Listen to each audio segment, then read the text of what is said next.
कोल्हापूर शहरामध्ये विविध मंडळांकडून छत्रपती शिवाजी महाराजांच्या 19 फेब्रुवारी बरोबरच तिथीनुसार आणि पारंपरिक शिवजयंती उत्सवाचं आयोजन करण्यात येतं।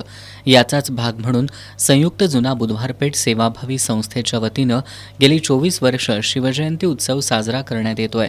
यंदा या उत्सवाचं 25वं वर्ष आहे। यानिमित्त विविध सामाजिक, शैक्षणिक, क्रीडाविषयक आणि सांस्कृतिक उपक्रम आयोजित करण्यात आलेत।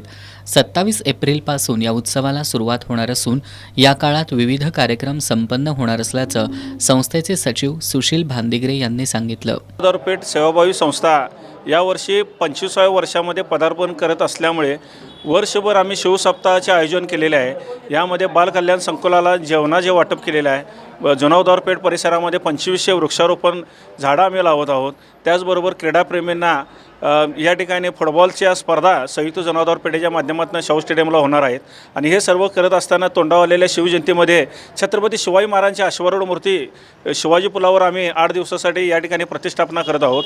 शिवजयंती उत्सवामध्ये मराठी गीतांचा कार्यक्रम, पोवाड्यांचा, त्याचबरोबर संगीताचा कार्यक्रम आणि मराठी चित्रपट छावा हिंदी चित्रपट या ठिकाणी दाखवणार आहोत। आणि 2 तारखेला कोल्हापुरातली पश्चिम महाराष्ट्रातली सगळ्यात मोठी शिवजयंती मिरवणूक या ठिकाणी पार पडणार आहे। या शिवजयंतीमध्ये इतिहासकालीन चित्ररथ आहेत, संभाजी महाराजांच्या जीवनावरील सजीव देखावा असेल, त्याचबरोबर मावळे, उंट असतील, घोडे असतील, वेशभूषा केलेले छत्रपती शिवाजी महाराजांची प्रतिमा, ह्या सर्व लवाजम्यासह 2 तारखेला मिरवणूक आमची संपन्न होणार। शिवजयंती उत्सवाची माहिती देण्यासाठी आयोजित पत्रकार बैठकीला माजी उपमहापौर दिगंबर फराकटे, नागेश घोरपडे, उदय भोसले, मकरंद स्वामी, संदीप राणे, अनिकेत पाटील, सुशांत महाडिक, अक्षय घाटगे, अर्जुन अंबी, महेश शिंदे, पृथ्वीराज चव्हाण, नितीन जाधव, महावीर पोवार, निलेश जाधव, हरीश पाटील, अमित चव्हाण आदी उपस्थित होते।